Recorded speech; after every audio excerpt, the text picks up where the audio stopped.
Hello दोस्तों, नमस्कार। मैं आप सभी लोगों का एचपी पाठशाला पे स्वागत करता हूं। पहले तो मैं आप सभी लोगों से क्षमा चाहूँगा क्योंकि हमारी वीडियो कुछ डिले चल रही है। इसका एक प्रमुख कारण हमारी एरिया की जो लाइट है वो थोड़ा गड़बड़ कर रही है।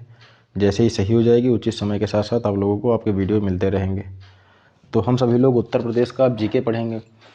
जो एजीटीए का सिलेबस उसमें करीब 20 नंबर की उत्तर प्रदेश से संबंधित जो महत्वपूर्ण क्वेश्चन हैं वो पूछे जाएंगे। तो हम सभी लोग उन पर नज़र डालेंगे।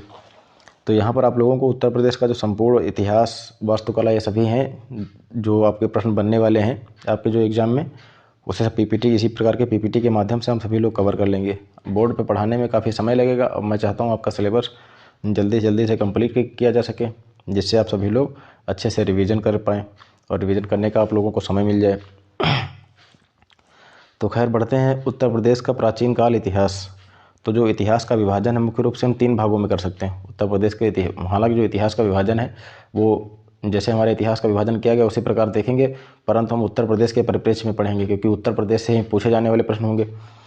तो इतिहास का जो विभाजन है वह प्रागैतिहासिक काल, आद्य ऐतिहासिक काल और इतिहास मेन रूप से बांट सकते हैं। ठीक है, तो प्रागैतिहासिक काल जो उत्तर प्रदेश के परिप्रेक्ष्य में हुआ देखते हैं क्या है। तो भारत के जो पाषाणिक सभ्यताओं की खोज है, भारत की जो पाषाणिक सभ्यताओं की खोज की शुरुआत 1863 से करीब हुई थी। ठीक है, पाषाणिक संस्कृत को 3 भागों में बांट सकते हैं। जो पाषाणिक संस्कृत है उसको 3 भागों में बांटा गया है: पुरा पाषाण काल, मध्य पाषाण काल तथा नव पाषाण काल। कौन कौन से? तो पुरा पाषाण काल हो गया, मध्य पाषाण काल हो गया, नव पाषाण काल हो गया। आप सभी लोग इससे तो परिचित ही होंगे। अब हम बात करते हैं पुरा पाषाण काल। तो जो पुरा पाषाण काल है वह अज्ञात काल से 10,000 ईसा पूर्व तक का माना जाता है। पुरा पाषाण काल जो है वह अज्ञात से काल से 10,000 ईसा पूर्व तक माना जाता है। अब उत्तर प्रदेश में जो पुरा पाषाण कालीन सभ्यताओं के जो साक्ष्य मिले हैं उन पर हम नज़र डालते हैं। तो बेलन घाटी, प्रयागराज, सिंगरौली, सोनभद्र, चकिया, चंदौली नामक पुरास्थलों से प्राप्त हुए हैं। तो आपसे प्रश्न कैसे पूछे जाएंगे कि निम्नलिखित में से कौन सा एक पुरा पाषाण कालीन स्थल है जहाँ से साक्ष्य प्राप्त हुए हैं? तो बेलन घाटी हो गया, प्रयागराज। बेलन घाटी कहाँ स्थित है? प्रयागराज में स्थित है। यह पूछा जा सकता है कि कौन सा एक पुरा पाषाणिक स्थल है जो कहाँ पर स्थित है? तो बेलन घाटी प्रयागराज में स्थित है। सिंगरौली कहाँ स्थित है? सोनभद्र में स्थित है। चकिया कहाँ स्थित है? चंदौली स्थित है। अब बेलन घाटी का जो लोहदा क्षेत्र है वहाँ से पाषाण उपकरण एवं हड्डियों से जो निर्मित है मातृ देवी की मूर्तियाँ प्राप्त हुई हैं। तो प्रश्न पूछा जा सकता है कि हड्डियों से निर्मित मातृ देवी की जो प्रतिमा कहाँ से प्राप्त हुई है? तो बेलन घाटी के लोहदा से प्राप्त हुई है। बेलन घाटी नदी के पुरास्थलों की खोज किसने की थी? अगर पूछा जाता है बेलन घाटी नदी के पुरास्थलों की खोज किसने की, तो प्रोफेसर जी.आर. शर्मा के द्वारा की गई थी। तो प्रोफेसर जी.आर. शर्मा के निर्देशन में बेलन घाटी की खुदाई करी गई थी और बेलन घाटी के लोहदा से पाषाण उपकरण एवं हड्डी से निर्मित मातृ देवी की मूर्तियाँ प्राप्त हुई। तो उम्मीद है आप लोगों को ये टॉपिक समझ में आया होगा या आ रहा होगा। उत्तर प्रदेश के पुरा पाषाण कालीन स्थलों से प्राप्त साक्ष्यों के आधार पर कहा जा सकता है कि तत्कालीन मानव को आग व कृषि कार्य का ज्ञान नहीं था। तो जो पुरा पाषाण कालीन स्थल जो हमें साक्ष्य प्राप्त हुए हैं, जो पुरा पाषाण कालीन स्थल है उनसे जो हमें साक्ष्य प्राप्त हुए हैं, उसके आधार पर हम यह कह सकते हैं कि जो मानव था उसे आग कृषि कार्य का ज्ञान नहीं था। किस समय काल में? तो पुरा पाषाण कालीन में। परंतु वे जो पशुपालन से सब परिचित थे। किससे परिचित थे? तो पशुपालन से परिचित थे। अच्छा, ये आपके भारत के इतिहास के परिप्रेक्ष्य की अगर हम बात करें या वैश्विक इतिहास के परिप्रेक्ष्य की बात करते हैं, किंतु अपने उत्तर प्रदेश के दृष्टिकोण को नज़र में रखेंगे। तो जो पशुपालन के प्राचीनतम साक्ष्य हैं वह कहाँ से प्राप्त हुए? तो आदमगढ़ मध्य प्रदेश से, बागौर राजस्थान से। यह पूछे जाते रहे, यह काफ़ी पूछा गया प्रश्न है कि पशुपालन के जो साक्ष्य हैं वह कहाँ से प्राप्त हुए हैं? तो आदमगढ़ मध्य प्रदेश से प्राप्त हुए हैं, बागौर राजस्थान से प्राप्त हुए हैं। तो पूछा जा सकता है कि बागौर किस राज्य में स्थित है? राजस्थान में स्थित है। आदमगढ़ कहाँ स्थित है? तो मध्य प्रदेश में स्थित है। जब आप सभी लोग मॉक टेस्ट हल करेंगे तो आप सब लोग इसकी महत्ता को समझ पाएंगे कि किस प्रकार के प्रश्न पूछे जाते हैं।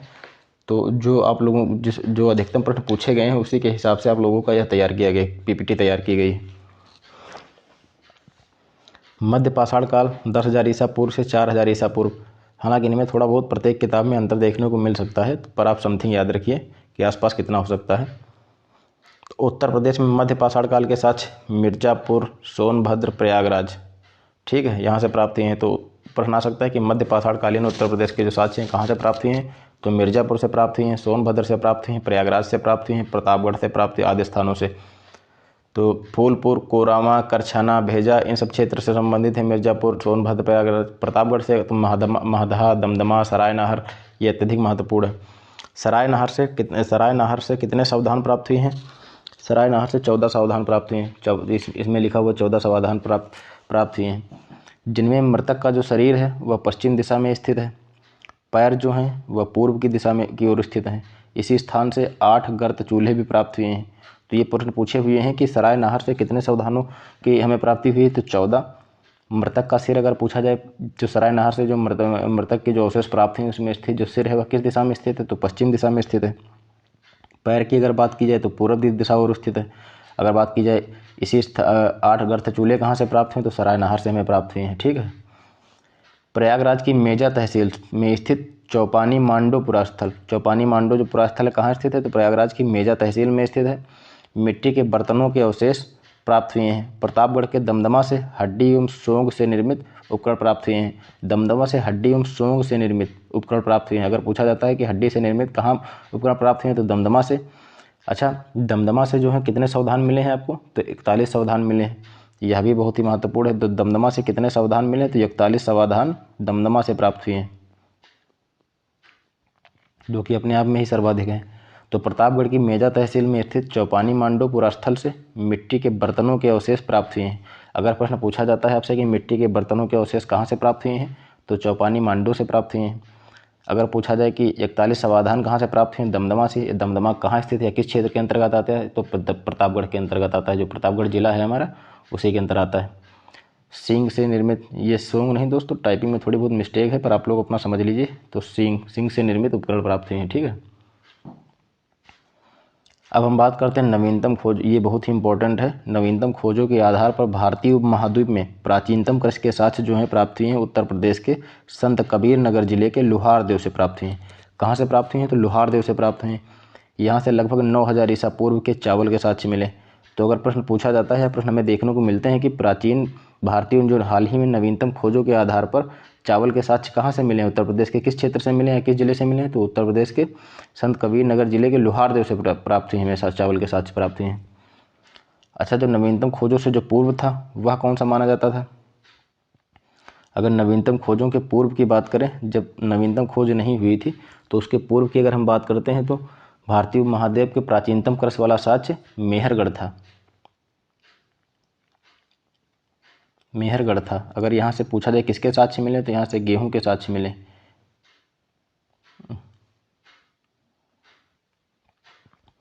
यहाँ से किसके साक्ष्य मिले, तो यहाँ से गेहूं के साक्ष्य मिले।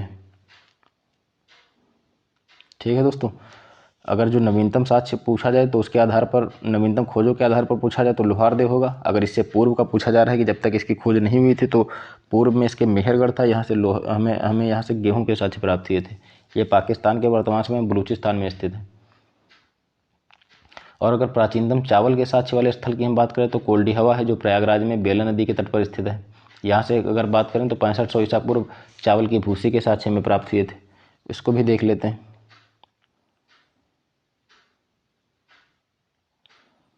नीचे दिया हुआ भी है कि कोल्डी हवा महदहा, पंतरो, मिर्ज़ापुर, सोनभद्र तथा प्रतापगढ़ से प्राप्त हुए हैं। फिर भी हम ऊपर देख लेते हैं अपने हिसाब से कि अगर हम बात करें प्राचीनतम चावल वाला, प्राचीनतम अगर चावल वाले के साथ बात करें कहाँ से साक्ष्य प्राप्त हैं, तो कोल्डी हवा से।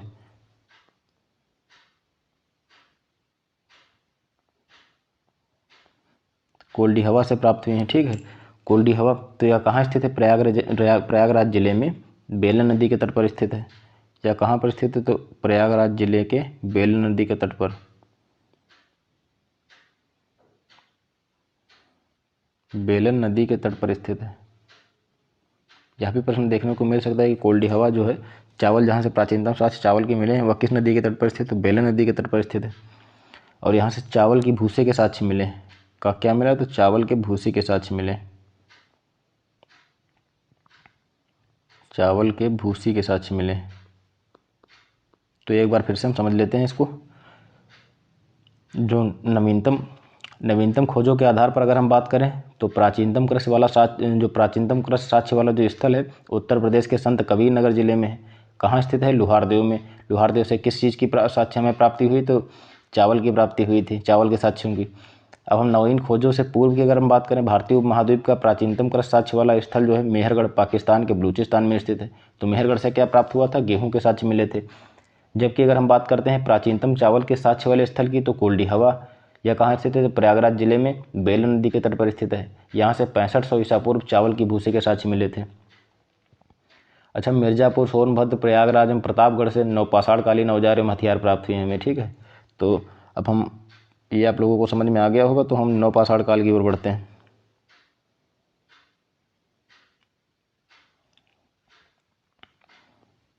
तो नवपाषाण की अगर हम टाइम पीरियड की बात करते हैं तो 4000 ईसा पूर्व से लेकर के 2500 ईसा पूर्व है, ठीक है।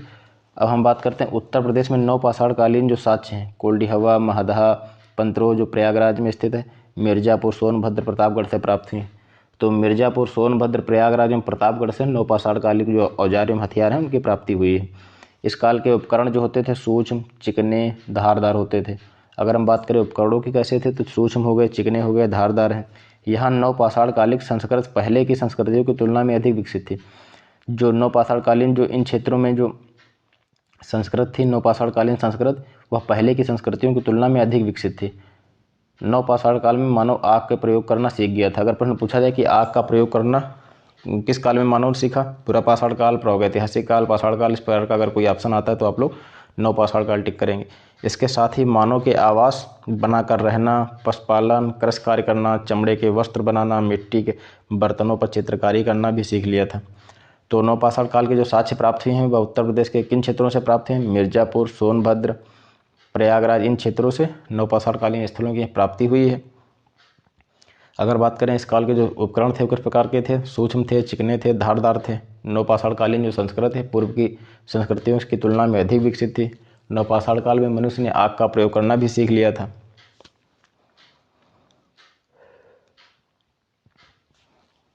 इसके साथ ही मानव ने आवास बनाकर रहना, पशुपालन, कृषि कार्य करना, चमड़े के वस्त्र बनाना, मिट्टी बर्तनों पर चित्रकारी करना भी सीख लिया था। अब हम कुछ जो महत्वपूर्ण स्थल हैं उन पर हम बात कर लेते हैं, उनकी एक लिस्ट है उस पर हम देख लेते हैं। उत्तर प्रदेश में जो प्रमुख पाषाणकालीन स्थल हैं आप लोग इनको याद रखिए, ये बहुत ही पूछे जाने वाले प्रश्न हैं। तो पुरापाषाणकालीन स्थल उत्तर प्रदेश में कौन कौन से हैं? प्रयागराज में बेलन घाटी हो गया, मेजा हो गया, ठीक है। करछाना, मेराब, वारा, कोल्डी हवा ये हो गए। प्रतापगढ़, महदहा हो गया, महदहा में स्थित प्रतापगढ़। सोनभद्र, सिंगरौली का सोनभद्र हो गया, चंदौली का चकिया हो गया, ये सभी पुरापाषाणकालीन स्थल हैं। अगर हम मध्य पाषाणकालीन स्थलों की बात करें तो प्रयागराज में मंजा, करछाना, फूलपुर, बारा, कोरवा, ये सभी मध्य पाषाणकालीन स्थल हैं।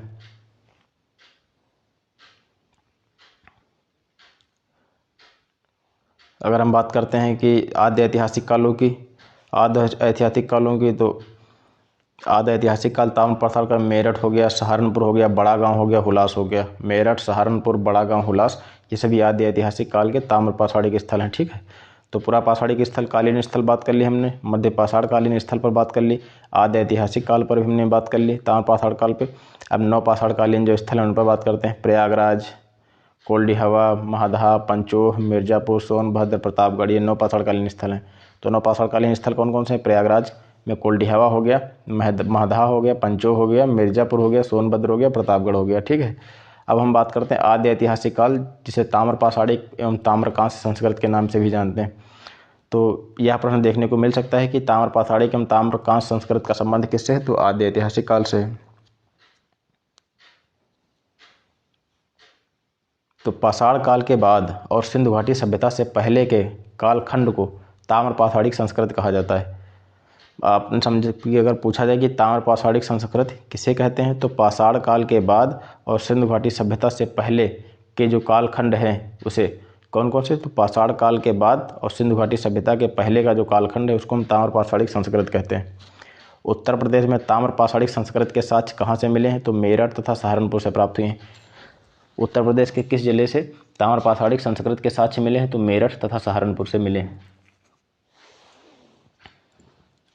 उत्तर प्रदेश में जो ताम्रकांस्य संस्कृत के साक्ष्य कहाँ से मिले हैं? तो हिंडन नदी जो मेरठ में स्थित है, बड़ा गांव, हुलास, सहारनपुर से प्राप्त हुए हैं।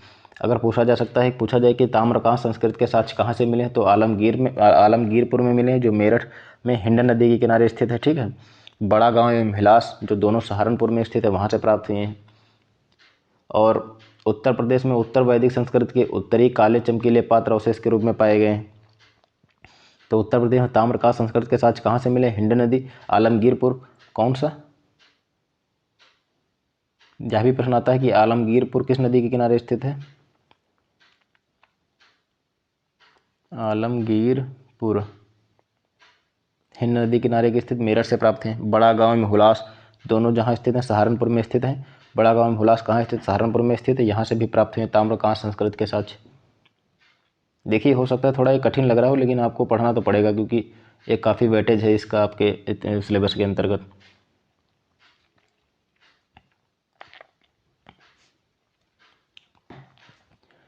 एक अतिरिक्त तथ्य है कि जो पुरापाषाण कालीन सभ्यता के समय जो उपकरण प्रयोग किए जा रहे थे उन्हें वो किससे निर्मित होते थे? तो क्वार्टाइज पत्थर से निर्मित होते। सर्वप्रथम मानव द्वारा किसका प्रयोग किया गया? तो तांबे का प्रयोग किया गया। उसके बाद क्रमशः कांस तथा लोहे का प्रयोग किया गया। तो सबसे पहले किसका प्रयोग किया गया था मानव के द्वारा? किस धातु का प्रयोग किया गया? तो तांबे का प्रयोग किया गया। फिर उसके बाद क्रमशः कांस्य का प्रयोग किया गया, ब्रॉन्ज, लोहे, आयरन का प्रयोग किया गया। अब हम बात करते हैं हड़प्पा सिविलाइजेशन। हड़प्पा सिविलाइजेशन किसके परिप्रेक्ष्य में? तो उत्तर प्रदेश के परिप्रेक्ष्य में। आप लोग उत्तर प्रदेश के ऐतिहासिक स्थलों के बारे में हम बात कर लेंगे। बहुत पूछा जाते हैं उत्तर प्रदेश के ऐतिहासिक व्यक्ति एवं जिले, उनका संबंध किससे है, ये सभी कई बार पूछे गए हैं, तो हम लोग उस पर भी बात कर लेंगे। तो हड़प्पा सभ्यता को दक्षिण एशिया की प्रथम नगरीय सभ्यता माना जाता है। अगर प्रश्न पूछा जाए कि हड़प्पा सभ्यता दक्षिण एशिया की प्रथम नगरीय सभ्यता किसे माना जाता है, तो हड़प्पा सभ्यता को माना जाता है।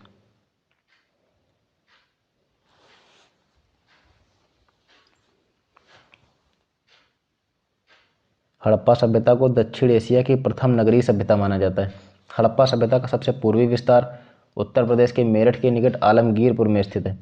हड़प्पा सभ्यता को जो सबसे पूर्वी विस्तार है, ये पूछा जाता है कि पूर्वी विस्तार हड़प्पा सभ्यता का किससे संबंधित है, तो उत्तर प्रदेश के मेरठ के निकट आलमगीर, जिसे अन्य नाम इसका परसाराम का खेरा भी कहा जाता है, तक माना जाता है, ठीक है। तो अभी हमने बात की आलमगीर किस नदी के किनारे स्थित है, तो हिंड नदी के किनारे स्थित है। इस हड़प्पाई स्थल की खोज वर्ष 1958 में यज्ञदत्त शर्मा के द्वारा की गई थी। इसकी जो खोज की गई थी वर्ष 1958 में यज्ञदत्त शर्मा के द्वारा की गई थी। यज्ञदत्त शर्मा के द्वारा की गई थी। हड़प्पा सभ्यता के जो दक्षिण एशिया की प्रथम नगरीय सभ्यता माना जाता है हड़प्पा सभ्यता को। अगर हम पूर्वी विस्तार की बात करें तो आलमगीर तक स्थित, आलमगीरपुर तक स्थित है। या किस नदी के किनारे स्थित है, तो हिंड नदी के किनारे स्थित है। हड़प्पाई स्थल की खोज वर्ष 1958 में यज्ञदत्त शर्मा के द्वारा करी गई थी। अब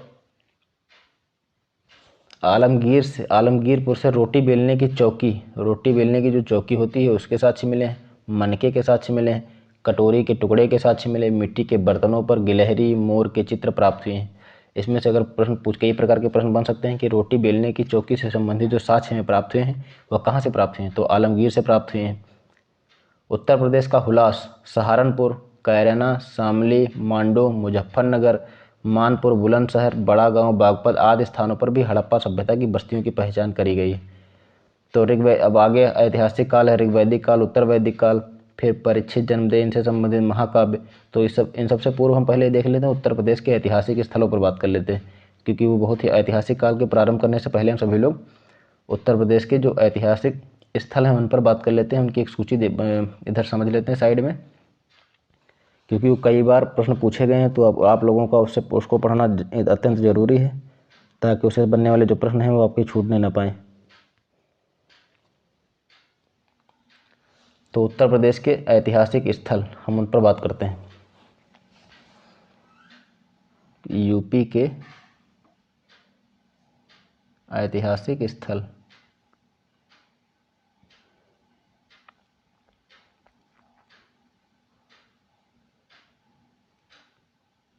ये हमारी हेडिंग हो गई। इसके अंतर्गत हम सभी लोग पढ़ते हैं देवबंद और हुलास। पहले हम नज़र डालते हैं देवबंद पे। देवबंद अभी हमने इसको पढ़ा भी है, तो देवबंद, और ये हो गया अपना हुलास। ये दोनों स्थित कहाँ हैं, तो ये दोनों सहारनपुर में स्थित हैं, ठीक है। अब देवबंद क्या है, तो दारुल उलम संस्थान एक है, कहाँ स्थित है, तो ये देवबंद में स्थित है। दारुल उलम संस्थान। ठीक है, तो ये कहाँ स्थित है? दारुल उलूम संस्थान आपका देवबंद में स्थित है। हुलास में क्या है? तो हुलास को उत्तरी हड़प्पा स्थल कहते हैं। उत्तरी हड़प्पा स्थल। तो अभी हमने बात करी थी पूर्वी स्थल कौन सा है, तो आलमगीर है। अगर पूछा जाता है उत्तरी हड़प्पा स्थल कौन सा है, तो हुलास है। और वे देवबंद तथा हुलास कहाँ स्थित हैं? तो ये दोनों आपके सहारनपुर में स्थित हैं। कहाँ स्थित हैं? तो सहारनपुर में स्थित हैं। ये कई बार पूछे गए हैं, सहारनपुर में स्थित है। तो आप लोग भरोसा कर सकते हैं, जब आप लोग मॉक टेस्ट लगाएंगे तो आपको ये सभी प्रश्न देखने को भी मिल सकते हैं। उत्तर प्रदेश के ऐतिहासिक स्थल देवबंद। दारुल उलूम संस्थान कहाँ स्थित है? देवबंद में स्थित है। उत्तरी हड़प्पा स्थल कहाँ स्थित है? हुलास में स्थित है। सहारनपुर से ये दोनों कहाँ स्थित हैं? तो सहारनपुर में स्थित है। तो अब हम अगला ऐतिहासिक स्थल अपना देखते हैं। सरधाना, आलमगीर, हस्तिनापुर, ये सभी कहाँ स्थित हैं? हस्तिनापुर कहाँ स्थित है? मेरठ में स्थित है। आलमगीर कहाँ स्थित है? हड़प्पा स्थल है एक प्रकार का आलमगीर, अभी हमने बात कर ली, ये पूर्वी स्थल है। सरधाना कहाँ स्थित है? सरधाना जो है मेरठ में स्थित है। सरधाना का संबंध, इसकी जो विशेषता या महत्ता है, तो बेगम समरू द्वारा निर्मित यहाँ पर एक चर्च है।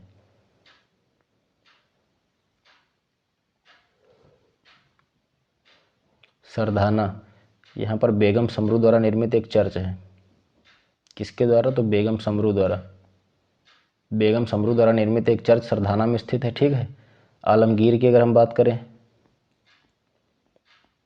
आलमगीर की अगर हम बात करें तो आलमगीर कहाँ स्थित है? ये आलमगीरपुर, अभी हमने बात करा, ये पूर्वी हड़प्पा स्थल है। पूर्वी हड़प्पा स्थल है। ठीक है। हस्तिनापुर,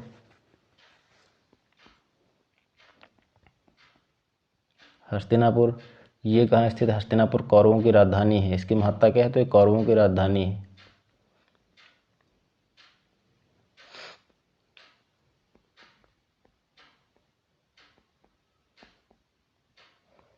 सरधाना कहाँ स्थित है? सरधाना मेरठ में स्थित है। इन तीनों का संबंध किससे है? तो इन तीनों का संबंध है मेरठ से। तीनों के अगर हम संबंध की बात करते हैं तो तीनों का संबंध मेरठ से है।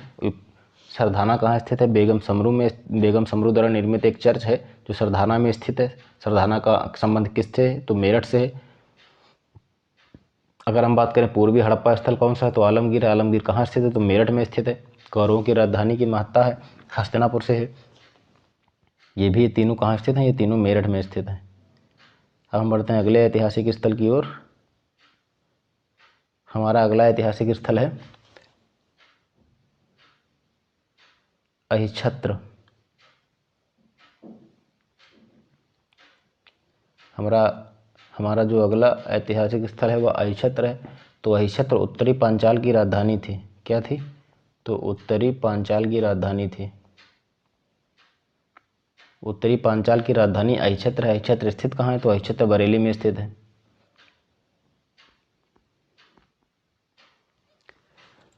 अब हम बात करते हैं अगले ऐतिहासिक स्थल की। तो अगला ऐतिहासिक स्थल हमारा अब्दुल कादिर बदायूनी की जन्मस्थली से संबंधित है तथा शेख निजामुद्दीन औलिया की जन्मस्थली से संबंधित है। ये कहाँ स्थित हैं दोनों? तो बदायूं में स्थित हैं।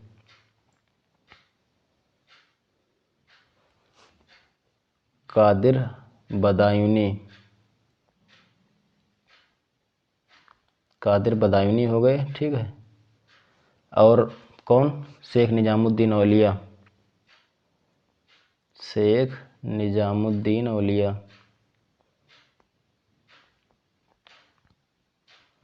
तो इनका संबंध कहाँ से दोनों लोगों का स्थित है? इनकी जन्मस्थली जो है कहाँ पर स्थित है? तो बदायूं में स्थित है। तो अब्दुल कादिर बदायूनी जो है उनका जन्म स्थान कहाँ है? बदायूं में है। शेख निजामुद्दीन औलिया का जन्मस्थली कहाँ है? तो वह भी बदायूं में स्थित है। अगला ऐतिहासिक स्थल हमारा है बांसखेड़ा। यह कहाँ स्थित है? शाहजहांपुर में स्थित है। बांसखेड़ा ताम्रपत्र। सूरत भवन कहाँ स्थित है? तो लखीमपुर खीरी में। अगर प्रश्न पूछा जाए कि सूरत भवन किस जिले में स्थित है, तो लखीमपुर खीरी में स्थित है। अगर प्रश्न पूछा जा रहा है कि बांसखेड़ा जो ताम्रपत्र है वह कहाँ पर स्थित है, तो शाहजहांपुर में स्थित है। बांसखेड़ा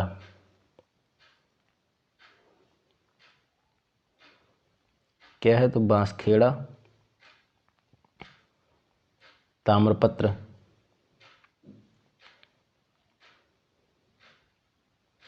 बांसखेड़ा ताम्रपत्र कहाँ स्थित है? तो शाहजहांपुर में स्थित है।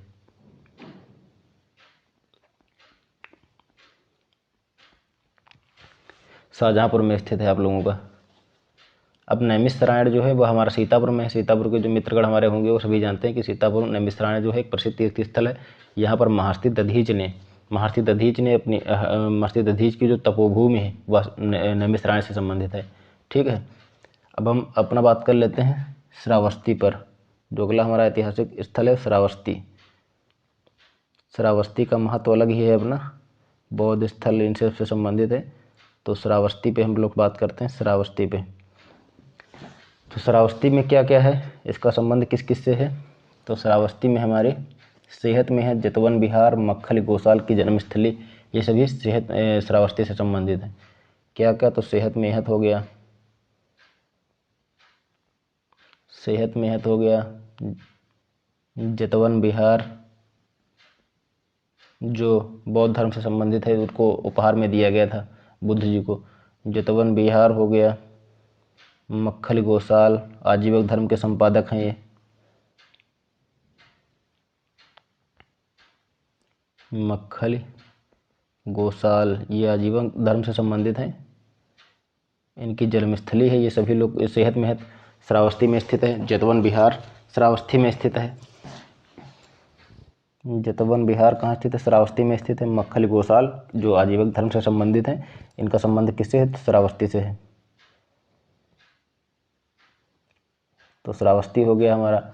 अगला हमारा कौन सा है, तो अब हमारा अगला है सिद्धार्थनगर। वंशी पैलेस कहाँ स्थित है, सिद्धार्थनगर में स्थित है। कपिलवस्तु जो बौद्ध स्तूप है कहाँ स्थित है, सिद्धार्थनगर में स्थित है।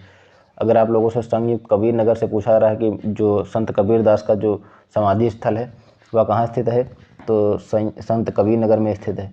गौतम बुद्ध का परिनिर्वाण कहाँ हुआ था, कुशीनगर में हुआ था। कुशीनगर, कुशीनगर। तो कुशीनगर में क्या है, गौतम बुद्ध का परिनिर्वाण।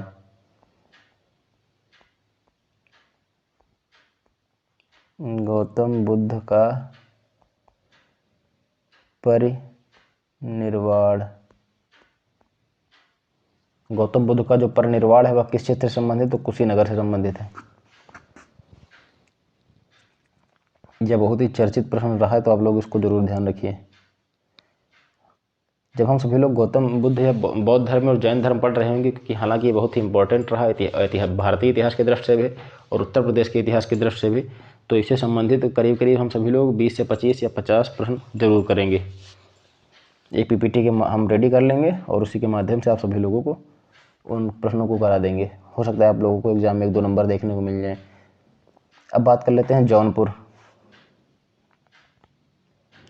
जौनपुर की, तो जो जौनपुर है हमारा, यहाँ पर अटाला मस्जिद, झंझरी मस्जिद, शाही पुल स्थित है।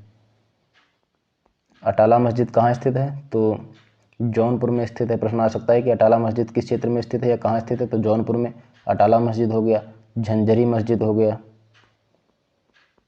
झंझरी मस्जिद, शाही पुल। अटाला मस्जिद कहाँ स्थित है, जौनपुर में स्थित है। झंझरी मस्जिद कहाँ स्थित है, जौनपुर में स्थित है। शाही पुल अगर पूछा जाए कहाँ स्थित, तो जौनपुर में स्थित है। तो ये जौनपुर से संबंधित तथ्य हो गए आपके। अब हम बात करते हैं भीतर स्तंभ स्थलेख। भीतरी स्तंभ स्थलेख कहाँ स्थित है, लेख कहाँ स्थित है, गाजीपुर में स्थित है। यह भी इम्पोर्टेंट है, कई बार आया हुआ प्रश्न है। जो भीतरी स्तंभ लेख है कहाँ स्थित है, क्या, भीतरी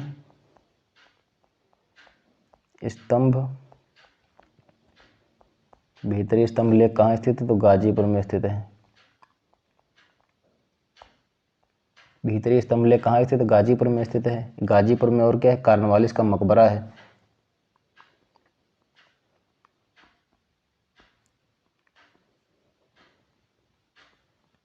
कार्नवालिस का मकबरा है। भीतरी स्तंभ लेख कहाँ स्थित है, गाजीपुर में स्थित है। गाजीपुर में कार्नवालिस का मकबरा भी स्थित है। सारनाथ हमारा कहाँ स्थित है, वाराणसी में स्थित है। चुनार का किला पूछा जाता है, कहाँ स्थित है, मिर्जापुर में स्थित है। चुनार का किला कहाँ स्थित है, तो मिर्जापुर में स्थित है। चुनार का किला कहाँ स्थित है, तो मिर्जापुर में स्थित है। सराय नाहर राय कहाँ स्थित है, प्रतापगढ़ पर स्थित। हमने इस पर बात भी कर ली। अब हम इलाहाबाद से बात कर लेते हैं। इलाहाबाद में क्या क्या स्थित है? प्रतिष्ठानपुरी स्थित है, आनंद भवन स्थित है, खुसरो का मकबरा स्थित है, प्रयागराज का किला स्थित है, प्रयाग स्तंभ भी स्थित है। तो ये सभी महत्वपूर्ण है, इसको हम एक बार लिख लेते हैं, समझ लेते हैं। तो प्रयागराज कौन सा स्थल है?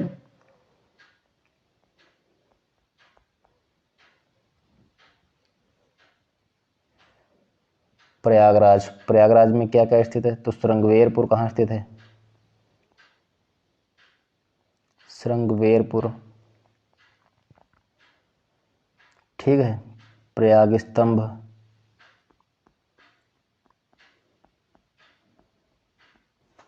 आनंद भवन, ये आनंद भवन बहुत बार पूछा गया है कि कहाँ स्थित है। आनंद भवन, प्रतिष्ठानपुरी,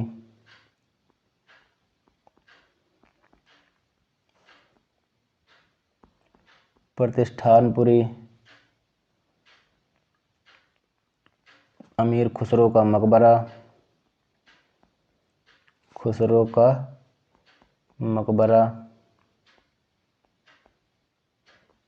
ये सभी कहाँ स्थित हैं? प्रयागराज का किला, प्रयाग स्तंभ हो गया, प्रयागराज का किला हो गया,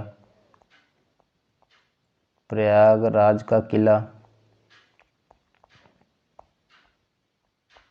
एक बार फिर से हम नजर डाल लेते हैं कि श्रृंगवेरपुर कहाँ स्थित है? प्रयागराज में स्थित है। प्रयाग स्तंभ, प्रयागराज का किला, आनंद भवन, प्रतिष्ठानपुरी, खुसरो का मकबरा, ये सभी कहाँ स्थित है? तो प्रयागराज में स्थित है, ठीक है। कौशाम्बी से अगर हम बात करें तो वत्स राज्य जो है, घोषताराम बिहार, ये सभी कहाँ स्थित है? कौशाम्बी में स्थित है।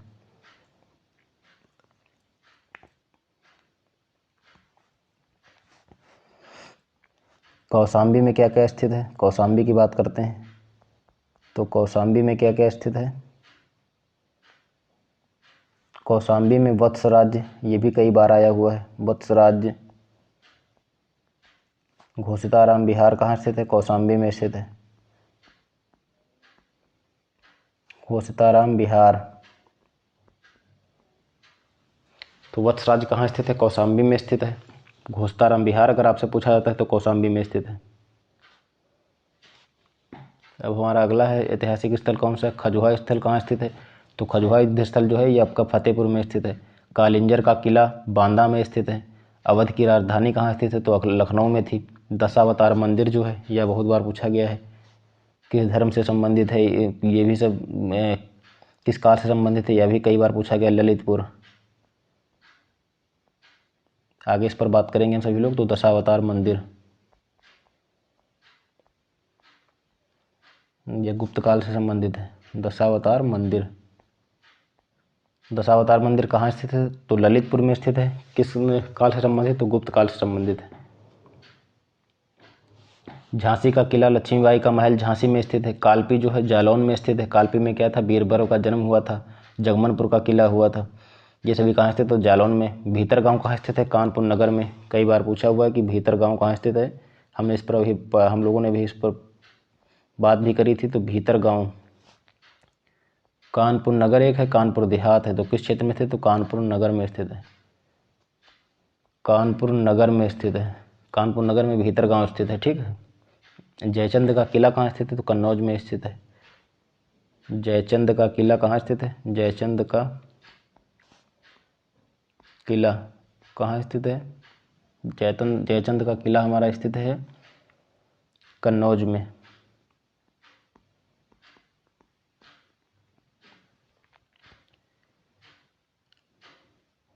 अब हम बात कर लेते हैं आगरा की।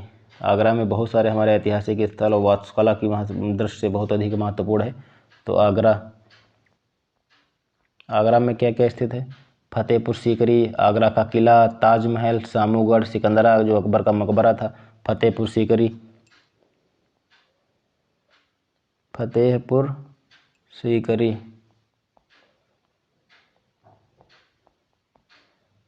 फतेहपुर सीकरी में क्या क्या स्थित है? ये भी कई बार पूछा। बुलंद दरवाजा, जोधाबाई का महल, बीरबल का महल, मरियम महल, ये सभी फतेहपुर सीकरी से संबंधित। आगे हम आपको नोट करा देंगे। तो अभी फिलहाल ये देखते हैं कि आगरा जो है किस लिहाज से महत्वपूर्ण है। तो फतेहपुर सीकरी हो गया, आगरा का किला हो गया, आगरा का किला, ताजमहल, ताजमहल हो गया, सामूगढ़ हो गया, ये सभी कहाँ स्थित हैं? आगरा में स्थित हैं। सामूगढ़, सामूगढ़ हो गया, सिकंदरा ये भी आगरा में स्थित है, सिकंदरा। अकबर का मकबरा, सिकंदरा में क्या स्थित है? तो अकबर का मकबरा स्थित है, अकबर का मकबरा स्थित है। फतेहपुर सीकरी, आगरा का किला, ताजमहल, सामूगढ़, सिकंदरा, अकबर का मकबरा, ये सभी कहाँ स्थित हैं? तो आगरा में स्थित हैं। अतरंजी खेड़ा कहाँ स्थित है? एटा में स्थित है। अतरंजी खेड़ा भी कई बार पूछा हुआ है, तो अतरंजी खेड़ा कहाँ स्थित है? तो एटा में स्थित है। अतरंजी खेड़ा, अतरंजी खेड़ा कहाँ स्थित है? तो एटा में स्थित है। द्वारकाधीश मंदिर, सूरसेन महाजनपद की राजधानी मथुरा में स्थित है। सूरसेन,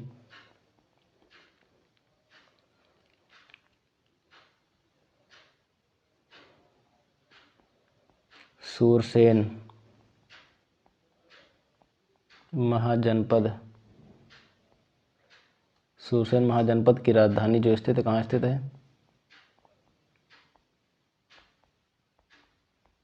मथुरा में स्थित है।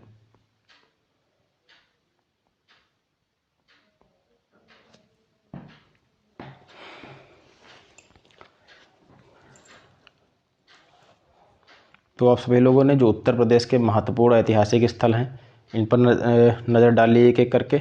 अब मैं आप लोगों को एक बार फिर से रिवीजन कराए दे रहा हूँ कि कौन सा, जल्दी से, कि कौन सा स्थल कहाँ पर स्थित है। आप लोग एक बार सुन लीजिए अच्छे से इसको। देखिए मित्रों, जो देवबंद और हुलास है वह कहाँ स्थित है? सहारनपुर में स्थित है। देवबंद की महत्ता किस लिए है? तो दारुल उलम जो स्थान है वह कहाँ स्थित है? तो सहारनपुर में स्थित है, देवबंद में, ठीक है। उत्तरी हड़प्पा स्थल की अगर बात करें कौन सा है? तो हुलास है। सरधाना, आलमगीर, हस्तिनापुर ये सभी मेरठ में स्थित हैं। हस्तिनापुर में क्या था? कौरवों की राजधानी थी। आलमगीर पूर्वी हड़प्पा स्थल है, ठीक है। सरधाना बेगम समरू द्वारा निर्मित एक चर्च स्थित है। ये सभी कहाँ स्थित है? मेरठ में स्थित है। अहिछत्र उत्तरी पांचाल की राजधानी बरेली में, ठीक है। अब्दुल कादिर बदायूनी की जन्मस्थली, शेख निजामुद्दीन औलिया की जन्मस्थली कहाँ स्थित है? वह भी बदायूं में स्थित है। बांसखेड़ा की अगर हम बात करें तो शाहजहाँपुर में स्थित है। सूरत भवन लखीमपुर में। नैमिषारण्य कहाँ स्थित है? महर्षि दधीच की तपोभूमि है। सेहत में है जतवन विहार, मक्खल गोसाल की जन्मस्थली श्रावस्ती में स्थित है। वंशी पैलेस कपिलवस्तु सिद्धार्थनगर में स्थित है। मगहर जो कि संत कबीरदास का समाधि स्थल था, ठीक है, वह संत कबीर नगर में स्थित है। गौतम बुद्ध का परिनिर्वाण कुशीनगर में स्थित है। अटाला मस्जिद, झंझरी मस्जिद, शाही पुल ये सभी कहाँ स्थित हैं? तो जौनपुर में स्थित है। भीतरी स्तंभ लेख, कार्नवालिस का मकबरा ये सभी गाजीपुर में स्थित हैं। सारनाथ वाराणसी में स्थित है। चुनार का किला मिर्ज़ापुर में स्थित है। सराय नाहर राय प्रतापगढ़ में स्थित है। अब हम बात करते हैं अपने प्रयागराज की, जिसका पूर्ण नाम इलाहाबाद था। श्रृंगवेरपुर, प्रयाग स्तंभ, प्रयागराज का किला, खुसरो का मकबरा, आनंद भवन, प्रतिष्ठानपुर झूसी ये सब प्रयागराज में स्थित हैं। वत्सराज घोषिता राम विहार कौशाम्बी में स्थित हैं। रामविलास जो रामविलास पैलेस है यह रायबरेली में स्थित है। खजुहा स्थल कहाँ स्थित है? फतेहपुर में स्थित है। कालिंजर का किला बांदा में स्थित है। अवध की राजधानी लखनऊ में स्थित है। दशावतार मंदिर की अगर हम बात करें तो ललितपुर में स्थित है। दशावतार मंदिर किस काल से संबंधित? तो गुप्त काल से संबंधित है। झांसी का किला लक्ष्मीबाई का महल झांसी में स्थित है।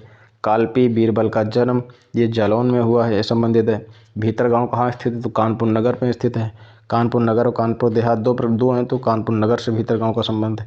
जयचंद का किला कहाँ स्थित है? तो कन्नौज में स्थित है। फतेहपुर सीकरी, आगरा का किला, ताजमहल, सामूगढ़, सिकंदरा ये सभी कहाँ स्थित? तो आगरा में स्थित है। अतरंजी खेड़ा कहाँ स्थित है? तो एटा में स्थित है। द्वारकाधीश मंदिर, सूरसेन महाजनपद की राजधानी कहाँ स्थित है? तो मथुरा में स्थित है। तो उम्मीद है कि आप लोगों को ये सेशन हमारा समझ में आया होगा।